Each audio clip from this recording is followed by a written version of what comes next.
नमस्कार सांगमाने आउ एक रोचक कहानी रे आपनकु स्वागत। आशा करूची एहा आपनकु निश्चय पसंद आसिबो।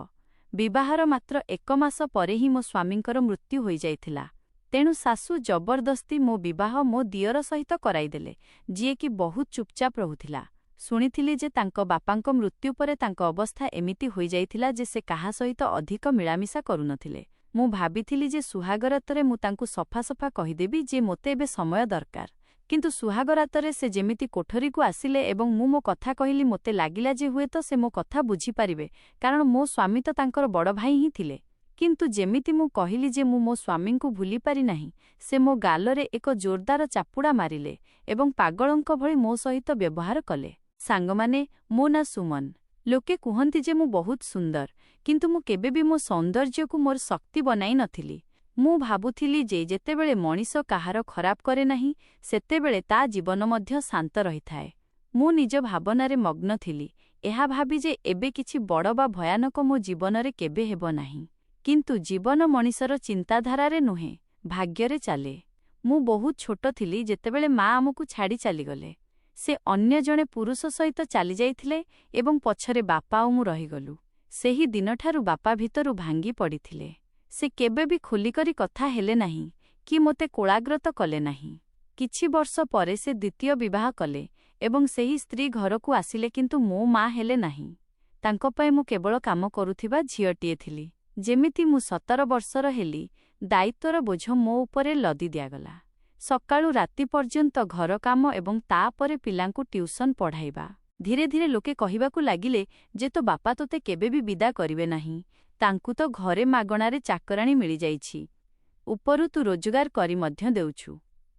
मु प्रति मासरे ठीकठाक पैसा रोजगार करिनिए, किंतु सेई पैसा मो हातरे रहे नाही। साबत मा सबु नै जानती, बापा चुप रहंती। तांको पई चुप रहिबा सबुठारु सहज थिला। दिने मा हठात कहिले जे तो विवाह स्थिर होई जाइछि। मु आश्चर्य होई गली। मोते लागिला से मोते डराइबा पई कहउछंती, किंतु तांको मुहरे कोनोसी थट्टा नथिला। से सफा सफा कहिदेले जे मासे अछि प्रस्तुति कर, सबु स्थिर होई सारिछि। से कहिले नाही कि किए देखिबाकु आसिबो। से सीधा कहिदेले जे मो जीवनर निष्पत्ति पूर्वरु ही होई सारिछि। मु हैराण थिली एवं मने मने खुशी मध्य थिली। मु तो कोनोसी आशा मध्य रखि नथिली जे मो बाहाघर हेबो। तेणु एही हठात आसीथिबा मोड़कु मु भगवानक इच्छा बोली भाबिली। मु पूर्ण मनरे बाहाघर प्रस्तुतिरे लागिगली। बाहाघर बहुत बड़ नथिला, किंतु देखाणियारे कोनोसी कमी नथिला। विवाहर राति सबुकिछि नुआ एवं अजणा थिला। मु मो स्वामी को भल भावे देखिबाकु साहस करि पारि नथिली। बास एतिकी बुझी पारिथिली जे से शांत स्वभावर एवं कथा कहिबारे सभ्य। जेतेबेले आमे कोठरीकु आसिलु, से निजे कहिले जे तांको घरे तांको मा रुहंती एवं तांकर एक सान भाई मध्य अछि जे एबे मोर दियर होई सारिछि। मो स्वामी विवाह परे धीरे धीरे तांको घरर सबु सत्यता कहिले। से कहिले जे तांकर एक सान भाई अछि। बयसरे से मोठारु बहुत सान, किंतु पिला नुहे। प्राय 18 वर्षर, स्वभावरे बहुत शांत। अधिक कथा कुहे नाही, बेसी समय निज भावनारे थाए। से आहुरी कहिले जे से बाहारु जेते शांत देखा जाए, भितरु सेते एकुटिया। आम बापांको जीवा परे से आहुरी चुप होई गलानी। मा मध्य बेसी समय असुस्थ रुहंती। एही दुहिंकर मो व्यतीत आउ केही सहारा नाहांती। तापरे से मो आड़कु देखि बहुत गंभीर स्वररे कहिले, एबे तुमे ए घरर बोहू नुह, ए घरर दायित्व। मो मा एवं मो भाई दुहिंकर जत्न नेबाकु हेबो एवं मोर विश्वास अछि तुमे बुझामणा देखाइब। मु बिना प्रश्नरे हूँ कहिदेली। सेतेबेले मोते एकथा भरसा भଳି लागिला, चाप भଳି नुहे। प्रथम राति ठीकठाक कथाबार्ता हेला। मोते लागिला हुए तो मो जीवन एबे धीरे धीरे सुधुरी जिवो। परदिन सकाळे जेमिति सासु कोठरीकु आसिले, तांको व्यवहार कठोर नथिला, किंतु टिके अजब निश्चय थिला। से मो निद, मो उठिबा बसिबा एपरिकि मो पोशाक उपरे मध्य नजर रखिथिले। से कहिले जे एबे घरकु लोक आसुथिबे, बाहाघर अछि, सबु देखिबाकु आसिबे। जाहा किछि मुह देखारे मिलिबो ताहा घर खर्च पई देइदबो। एहा ही परंपरा।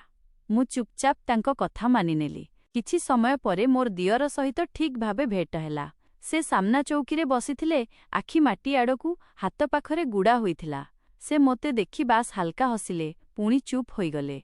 तांको मुहरे ना थिला सठता, ना बदमासी। ବାସ୍ ଏକ ଅଜବ ସଙ୍କୋଚ। କିଛି ସମୟ ପରେ ସେ ବହୁତ ଧୀରେ ପଚାରିଲେ, ଆପଣଙ୍କୁ ଏଠାରେ ସବୁ ଠିକ୍ ଲାଗୁଛି? ମୁଁ ପ୍ରଶ୍ନ ଶୁଣି ଚମକି ପଡ଼ିଲି। ମୁଁ ହସି କହିଲି, ହଁ, ସବୁ ଠିକ୍ ଅଛି। ସେ ମୁଣ୍ଡ ହଲାଇଲେ ଏବଂ ଆଉ କିଛି କହିଲେ ନାହିଁ। ଦିନରେ ସେ 2-4ଟି ସାମାନ୍ୟ ପ୍ରଶ୍ନ ପଚାରିଲେ। ଭାଇ କେତେବେଳେ ଘରକୁ ଆସନ୍ତି? ମାଆଙ୍କୁ କ'ଣ ପସନ୍ଦ? ଘରର ନିୟମ କ'ଣ? ପ୍ରଶ୍ନ ଏମିତି ଥିଲା ଯେମିତି କେହି ନୂଆ ସନ୍ତୁଳନ ଖୋଜୁଛି। ସନ୍ଧ୍ୟାରେ ମୁଁ ଏକଥା ମୋ ସ୍ୱାମୀଙ୍କୁ କହିଲି ଯେ ସେ ବହୁତ କମ୍ କଥା ହୁଅନ୍ତି ଏବଂ ଟିକେ ଅସ୍ୱାଭାବିକ ରୁହନ୍ତି। ମୁଁ ଅଭିଯୋଗ କରିନଥିଲି, ବାସ୍ ମୋର ଭାବନା ରଖିଥିଲି। ମୋ ସ୍ୱାମୀ ତୁରନ୍ତ ଭାବୁକ ହୋଇଗଲେ। ସେ କହିଲେ, ସେ ପିଲାଦିନରୁ ଏମିତି। ଅଧିକ କଥା କହିବା ତାକୁ ଆସେ ନାହିଁ। ସବୁ କିଛି ମନରେ ରଖିଥାଏ। ଯଦି ସେ ତୁମ ପାଖାପାଖି ରହୁଛି, ତାର ଅର୍ଥ ନୁହେଁ କି କିଛି ଭୁଲ ଅଛି। ତାକୁ ବସ୍ ଆପଣାର କର। ମୁଁ ଚାହୁଁନି ଯେ ତୁମେ ତାକୁ ସନ୍ଦେହ ନଜରରେ ଦେଖାଛି। ସେ ମୋ ସାନ ଭାଇ। ତାକୁ ବୁଝିବା ଦରକାର, ପରଖିବା ନୁହେଁ। ଠିକ୍ ଅଛି। ଦିନେ ସକାଳେ ଶାଶୁ ମୋତେ ଡାକୁଥିଲେ। ତାଙ୍କ ସ୍ୱରରେ ସବୁଦିନ ଭଳି ଆଦେଶ ନଥିଲା, ବରଂ ଜଲଦିର ଏକ ଝଲକ ଥିଲା। ମୁଁ ଉଠିବାକୁ ହିଁ ଯାଉଥିଲି, କିନ୍ତୁ ସ୍ୱାମୀ ମୋ ହାତ ଧରି ପକାଇଲେ। ସେ କହିଲେ, ଏବେ ଆଉ କିଛି ସମୟ ବସ। ସକାଳେ ଏତେ ଜଲ୍ଦି ଦୌଡ଼ିବାର କ'ଣ ଦରକାର? ତାଙ୍କ ସ୍ୱର ହାଲକା ଥିଲା, କଥା ମଧ୍ୟ ସାମାନ୍ୟ ନଥିଲା। ସେ ବାସ୍ ଏତିକି କହିଲେ ଯେ ନୂଆ ବାହାଘର, ଜଣେ ଅନ୍ୟକୁ ବୁଝିବା ପାଇଁ ସମୟ ଦରକାର। ମୁଁ ମନେ ପକାଇଦେଲି ଯେ ଆପଣଙ୍କ ମା ମୋତେ ଡାକୁଛନ୍ତି ଏବଂ ଘରର କାମ ଅଛି। ଘଣ୍ଟାରେ ଓଟା ବାଜୁଥିଲା। ଏହା କୌଣସି ଦ୍ୱିପହରର ଅବସର ସମୟ ନଥିଲା, କିନ୍ତୁ ସେଇ କଥା ଏଡ଼ାଇ ଚାଲିଲେ। ଶେଷରେ ଯେତେବେଳେ ମୁଁ ରୋଷେଇ ଘରେ ପହଞ୍ଚିଲି, ଶାଶୁଙ୍କ ମୁଡ୍ ଖରାପ ଥିଲା। ଅଧିକ କିଛି ନ କହି ସେ ମୋତେ କାମରେ ଲଗାଇଦେଲେ। ଦିନସାରା ତାଙ୍କ ଅସନ୍ତୋଷ ମୋତେ କଷ୍ଟ ଦେଉଥିଲା। ଧୀରେ ଧୀରେ ମୋତେ ଅନୁଭବ ହେଲା ଯେ ଏ ଘରର ଲୋକ ଉପରୁ ଯେତେ ଶାନ୍ତ ଦେଖାଯାଉଛନ୍ତି, ଭିତରୁ ସେତେ ଜଟିଳ। ଶାଶୁ କେବେ କିଛି କୁହନ୍ତି ନାହିଁ, କିନ୍ତୁ ତାଙ୍କ ଚୁପଚାପ ରହିବାରେ ତାତ୍ସଲ୍ୟ ଲୁଚି ରହିଥାଏ। ଦିନେ ସେ ହଠାତ୍ କହିଲେ ଯେ ମୁଁ ଆସିବା ପରେ ତାଙ୍କ ପୁଅ ବଦଳି ଯାଇଛି। ଏବେ ସେ ପ୍ରତି କଥା ମୋତେ ପଚାରୁଛି। ମୁଁ ସଫେଇ ଦେଲି ଯେ ମୁଁ ତ କେବଳ ଘର କାମ କରେ, କାହାକୁ ଅଟକାଉ ବା ଭୁଲ ବାଟରେ ନେଉ ନାହିଁ। କିନ୍ତୁ ତାଙ୍କ ଆଖିରେ ସନ୍ଦେହ ଥିଲା। ମୋ ସ୍ୱାମୀ ମୋତେ ବୁଝାଇଲେ ଯେ ମା ତାଙ୍କ ଜୀବନରେ ବହୁତ କିଛି ସହିଛନ୍ତି, ତେଣୁ ତାଙ୍କ ସ୍ୱଭାବ ଏମିତି ହୋଇଯାଇଛି। ସେ ମୋତେ ସଫା କହିଲେ ଯେ ମାଆଙ୍କୁ ଖୁସି ରଖିବା ମୋ କାମ। ବାଦ ବିବାଦରେ ଘରର ପରିବେଶ ଆହୁରି ଖରାପ ହେବ। ମୁଁ ଚୁପ୍ ହୋଇଗଲି। ମୁଁ ସ୍ଥିର କଲି ଯେ ଯେତେ ଦୂର ସମ୍ଭବ ମୁଁ କାହା ସହିତ ଝଗଡ଼ା କରିବି ନାହିଁ, ମନ ଦେଇ କାମ କରିବି। ଦିନେ ଦିଅର ପ୍ରଥମ ଥର ମୋ ପାଖରେ ଆସି ବସିଲେ। ସେ ସେମିତି ଶାନ୍ତ ଥିଲେ, କିନ୍ତୁ ତାଙ୍କ ପ୍ରଶ୍ନରେ କିଛି ଏମିତି ଥିଲା ଯାହା ମୋତେ ପୁଣି ଅସ୍ୱାସ୍ଥିରେ ପକାଇଦେଲା। ସେ କହିଲେ, ଭାଉଜ, ଆପଣ ରାତିରେ ଜଲଦି ଶୋଇଯାଆନ୍ତି ନା? ମୁଁ କହିଲି, ହଁ, ମୋତେ ଜଲଦି ନିଦ ଲାଗେ। ସେ ଟିକେ ହସିଲେ, କିନ୍ତୁ ସେ ହସରେ ମିଠା ନଥିଲା। ପୁଣି ସେ କହିଲେ, ଆପଣଙ୍କ କୋଠରୀର କାନ୍ଥ ବହୁତ ପତଳା। ମୁଁ ପ୍ରାୟତଃ ସବୁ ଶୁଣିପାରେ। ଯେତେବେଳେ ଆପଣ ଓ ଭାଇ କଥା ହୁଅନ୍ତି, ମୁଁ ଡରିଗଲି।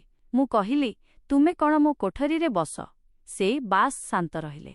ପୁଣି କହିଲେ, ମୁଁ ବସେ ନାହିଁ, ଶୁଣିନିଏ। ଆପଣ ଚିନ୍ତା କରନ୍ତୁ ନାହିଁ, ମୁଁ ବାସ୍ ଶୁଣିନିଏ। ମୋ ହୃଦୟର ସ୍ପନ୍ଦନ ବଢ଼ିଗଲା। ମୋତେ ବୁଝା ପଡ଼ୁନଥିଲା ଏ କଥା କେଉଁ ପ୍ରକାରର। ଏହା ତ ଆଦୌ ସାମାନ୍ୟ ନଥିଲା। ମୁଁ ପ୍ରଶ୍ନ କଲି, ତୁମେ ଏସବୁ କାହିଁକି କହୁଛ? ସେ ପୁଣି କିଛି ସମୟ ଚୁପ୍ ରହିଲେ। ପୁଣି କହିଲେ, କାରଣ ମୁଁ ଦେଖୁଛି ଯେ ଆପଣ ସତରେ ଏକୁଟିଆ ଏବଂ ଏକୁଟିଆ ଲୋକ ପ୍ରାୟତଃ ବହୁତ କିଛି ଲୁଚାଇଥାନ୍ତି। ମୁଁ କହିଲି, ମୁଁ କିଛି ଲୁଚାଏ ନାହିଁ। ସେ ହଠାତ୍ ହସିଲେ, କିନ୍ତୁ ସେ ହସରେ କୌଣସି ଗମ୍ଭୀରତା ନଥିଲା। ପୁଣି କହିଲେ, ଆଚ୍ଛା, ଗୋଟେ କଥା କୁହନ୍ତୁ, ଯଦି କାହା ଘରେ ରାତିରେ ହଠାତ୍ କିଛି ଶବ୍ଦ ହେଲା, ତେବେ ଆପଣ କ'ଣ ଭାବିବେ? ମୁଁ କହିଲି, କୌଣସି ମୂଷା ବା ପବନର ଶବ୍ଦ ହୋଇଥିବ।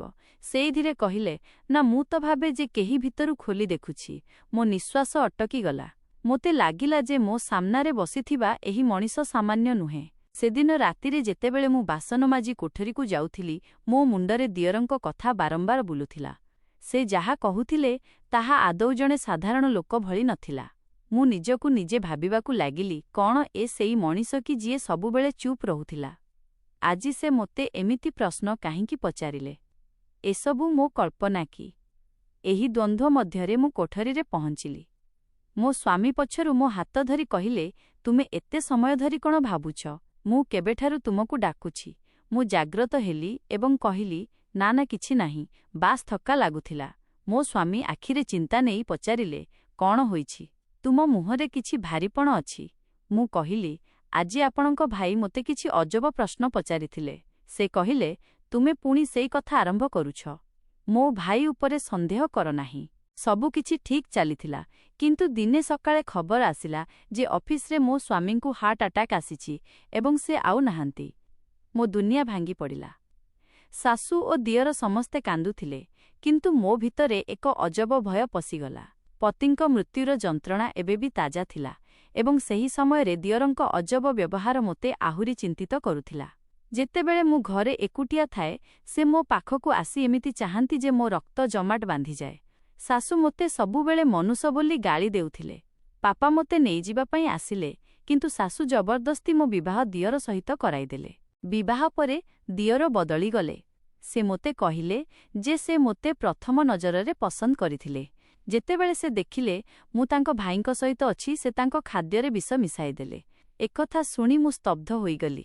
ସେ ଆହୁରି କହିଲେ ଯେ ସେ ତାଙ୍କ ବାପାଙ୍କୁ ମଧ୍ୟ ସେହିଭଳି ମାରିଦେଲେ।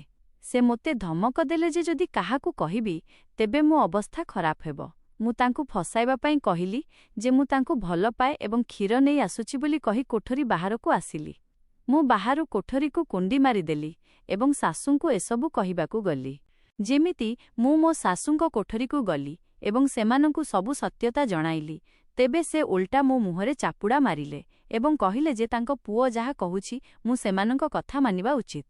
ମୁଁ କହିଲି, ଆପଣ କ'ଣ ପାଗଳ ହୋଇଗଲେଣି? ଠିକ୍ ଅଛି, ଆପଣ ମୋତେ ଜଣେ ପାଗଳ ସହିତ ବାନ୍ଧି ରଖୁଛନ୍ତି, ଯିଏ ଆପଣଙ୍କ ସ୍ୱାମୀ ଏବଂ ଆପଣଙ୍କ ପୁଅକୁ ମଧ୍ୟ ହତ୍ୟା କରିସାରିଛି। ଏହି କଥା ଶୁଣିବା ମାତ୍ରେ ସେ କହିବାକୁ ଲାଗିଲେ, ମୁଁ ସବୁ ଜାଣିଛି, କିନ୍ତୁ ମୋ ପାଖରେ ଏବେ ଆଉ କୌଣସି ସାହାରା ନାହିଁ। ମୁଁ ମୋର ପୁଅକୁ ହରାଇବାକୁ ଚାହେଁ ନାହିଁ। ତେବେ ମୁଁ ଚିତ୍କାର କରୁ କରୁ କହିଲି ଯେ ଏହାର ଅର୍ଥ ଆପଣ ମୋ ଜୀବନ ବରବାଦ କରୁଛନ୍ତି। ଆପଣ ମୋତେ କଣ୍ଢେଇ କରି ତା ସାମ୍ନାରେ ପେଶ୍ କରୁଛନ୍ତି। ଆପଣ ଜାଣନ୍ତି ଯେ ସେ କେତେ ଭୟଙ୍କର ହୋଇସାରିଛି। ସେ ମାନସିକ ରୋଗୀ ଏବଂ ପାଗଳ ହୋଇଯାଇଛି, କିନ୍ତୁ ତାକୁ ଚିକିତ୍ସାର ଆବଶ୍ୟକତା ଅଛି। ସେହି ସମୟରେ ମୋ ଶାଶୁ କାନ୍ଦି କାନ୍ଦି କହିବାକୁ ଲାଗିଲେ ଯେ ମୁଁ କିଛି କହିପାରିବି ନାହିଁ। ଯଦି ସେ ତୁମକୁ ନ ପାଏ, ତେବେ ସେ ନିଜକୁ କିଛି କରିଦେବ ଏବଂ ମୁଁ ତାକୁ ହରାଇବାକୁ ଚାହେଁ ନାହିଁ। ମୋ ଜୀବନର ସାହାରା ସେଇ। ଯଦି ମୁଁ ଏହି କଥା ପୋଲିସକୁ କିମ୍ବା ଆଉ କାହାକୁ କହିବି, ତେବେ ସେମାନେ ତାକୁ ଗିରଫ କରି ନେଇଯିବେ। ସେଥିପାଇଁ ମୁଁ ଯାହା କହୁଛି ତାହା କର। ତେବେ ମୁଁ ଚିତ୍କାର କରି କହିଲି ଯେ ନା, ମୁଁ କାହା ପାଇଁ କଣ୍ଢେଇ ନୁହେଁ। ମୁଁ କାହା ସହିତ ଏମିତି ରହିପାରିବି ନାହିଁ, ବିଶେଷ କରି ଯିଏ ମୋ ସ୍ୱାମୀଙ୍କର କତଲ କରିଛି। ଏହା କହି ମୁଁ ଆଗକୁ ବଢ଼ିବାକୁ ଲାଗିଲି। ଠିକ୍ ସେତିକିବେଳେ ମୋ ଶାଶୁ ପଛରୁ ଗର୍ଜନ କରି କହିବାକୁ ଲାଗିଲେ ଯେ ତେବେ କୁଆଡ଼େ ଯିବୁ? ତୋର ସାବତ ମା ତୋତେ ସେ ଘରେ ରହିବାକୁ ମଧ୍ୟ ଦେବ ନାହିଁ ଏବଂ ତୋ ପିତା ମଧ୍ୟ ତୋ ସାବତ ମାଙ୍କ କଥା ହିଁ ମାନିବେ। ସେଥିପାଇଁ ମୁଁ ଯାହା କହୁଛି ତାହା କର। ଶାଶୁଙ୍କ କଥା କେଉଁଠି ନା କେଉଁଠି ସତ ମଧ୍ୟ ଥିଲା। ମୋ ପାଖରେ ଯିବା ପାଇଁ କୌଣସି ରାସ୍ତା ମଧ୍ୟ ନଥିଲା। ମୋ ଆଖିରୁ ସେହି ସମୟରେ ଲୁହ ବାହାରିବାକୁ ଲାଗିଲା। କିନ୍ତୁ ମୁଁ ଭାବି ନେଇଥିଲି ଯେ ଏବେ ମୁଁ ଆଉ ମଜବୁର ହେବି ନାହିଁ। ମୁଁ କାହା ପାଇଁ ନିଜର ବଳି ଦେବି ନାହିଁ। ମୁଁ ଚୁପଚାପ ନିଜ ଶାଶୁଙ୍କ କଥା ନ ଶୁଣି ମୋର ପୂର୍ବତନ ସ୍ୱାମୀଙ୍କ କୋଠରୀକୁ ଚାଲିଗଲି ଏବଂ ଯାହା ବି ମୋର ଜରୁରୀ ସାମଗ୍ରୀ ଥିଲା ତାହାକୁ ମୁଁ ବ୍ୟାଗରେ ପ୍ୟାକ୍ କଲି ଏବଂ କୋଠରୀର ଝରକାରୁ ଡେଇଁ ପଡ଼ିଲି। ମୁଁ ଜାଣିଥିଲି ଯେ ମୁଁ ଗେଟ୍ ଦେଇ ଯାଇପାରିବି ନାହିଁ, କାରଣ ମୋ ଶାଶୁ ମେନ୍ରେ ତାଲା ଲଗାଇ ଦେଇଥିଲେ। ସେଥିପାଇଁ ମୋ ପାଖରେ ପଳାଇବାର କୌଣସି ରାସ୍ତା ନଥିଲା। ମୁଁ ମୋ ଜୀବନକୁ ଆଉ କୌଣସି ଦଳଦଳରେ ବଞ୍ଚିବାକୁ ଚାହୁଁନଥିଲି। ସେହି ରାତିରେ ମୁଁ ଏତେ ଜୋରରେ ସଡ଼କ ଉପରେ ଦୌଡ଼ୁଥିଲି ଯେମିତିମାନେ ମୋ ଜୀବନ କେହି ମୋଠାରୁ ଛଡ଼ାଇ ନେଉଛି। ମୋ ପାଖରେ କୌଣସି ରାସ୍ତା ନଥିଲା। ମୁଁ ଆଉ କୁଆଡ଼େ ଯାଇ ମଧ୍ୟ ପାରିବି ନାହିଁ। ସେଥିପାଇଁ ଅନାଥ ଆଶ୍ରମରେ ଯିବାର ନିଷ୍ପତ୍ତି ନେଲି। ମୁଁ ରାତିରେ ଅନାଥ ଆଶ୍ରମ ପହଞ୍ଚିଲି ତ ସେଠାର ପୂରା ମାହୋଲ ଦର୍ଦଭରା ଥିଲା। ଛୋଟ ଛୋଟ କୋଠରୀ, ଭୋକିଲା ପିଲା ଏବଂ ସେମାନଙ୍କ ଆଖିରେ ଅଧୁରାଶା କାନ୍ଦ। ସେ ପିଲାମାନଙ୍କୁ ଦେଖି ମୋ ଆଖିରୁ ଲୁହ ବାହାରି ଆସିଲା। ମୋ ଜୀବନରେ ଯାହା କିଛି ବି ହୋଇଥିଲା, ଧୋକା, ତଙ୍ଗି ଏବଂ ମୋର ଭାଙ୍ଗିଯିବା, ସବୁକିଛି ଆଚାନକ ମୋ ସାମ୍ନାକୁ ଆସିଗଲା। ମୁଁ ସେଠାରେ ରହିବାର ନିଷ୍ପତ୍ତି ନେଲି ଏବଂ ଧୀରେ ଧୀରେ ପିଲାମାନଙ୍କୁ ସାହାଯ୍ୟ କରିବାକୁ ଲାଗିଲି। ଆଶ୍ରମ ତରଫରୁ ମୋତେ ଟିକେ ବହୁତ ସାହାରା ମିଳିଲା, ଖାଇବା, ରହିବା ପାଇଁ ଜାଗା ଏବଂ ଜରୁରୀ ଜିନିଷ। ମୁଁ ପିଲାମାନଙ୍କୁ ମାଗଣାରେ ପଢ଼ାଇବା ଆରମ୍ଭ କଲି ଏବଂ ସେମାନଙ୍କର ନିର୍ମଳ ଆଶାରୁ ମୋର ଜୀବନର ନୂଆ ମକସଦ ଖୋଜିପାଇଲି। ଏବେ 2 ବର୍ଷ ବିତିଯାଇଛି ଏବଂ ମୁଁ ଆଶ୍ରମରେ ରହି ପିଲାମାନଙ୍କର ଦେଖାଶୁଣା କରୁଛି। ପ୍ରତି ପିଲାର ଛୋଟ ଛୋଟ ଖୁସି ମୋ ପାଇଁ ବଡ଼ କାରଣ ପାଲଟି ଯାଇଛି। ସେମାନଙ୍କ ସହିତ ଖେଳିବା, ପଢ଼ିବା ଏବଂ ସେମାନଙ୍କର ମୁସ୍କାନ ଦେଖିବା ମୋତେ ପ୍ରତିଦିନ ଏକ ନୂଆ ଶକ୍ତି ଦିଏ। ମୁଁ ମୋର ପୁରୁଣା ଦର୍ଦ ଏବଂ ଧୋକାକୁ ସମ୍ପୂର୍ଣ୍ଣ ଭାବେ ଭୁଲି ତ ପାରିଲି ନାହିଁ, କିନ୍ତୁ ସେହି ପିଲାମାନଙ୍କ ନିର୍ମଳତା ଏବଂ ପ୍ୟାର ମୋ ଜୀବନକୁ ପୁଣି ଥରେ ଜୀଇବା ଯୋଗ୍ୟ କରିଦେଲା।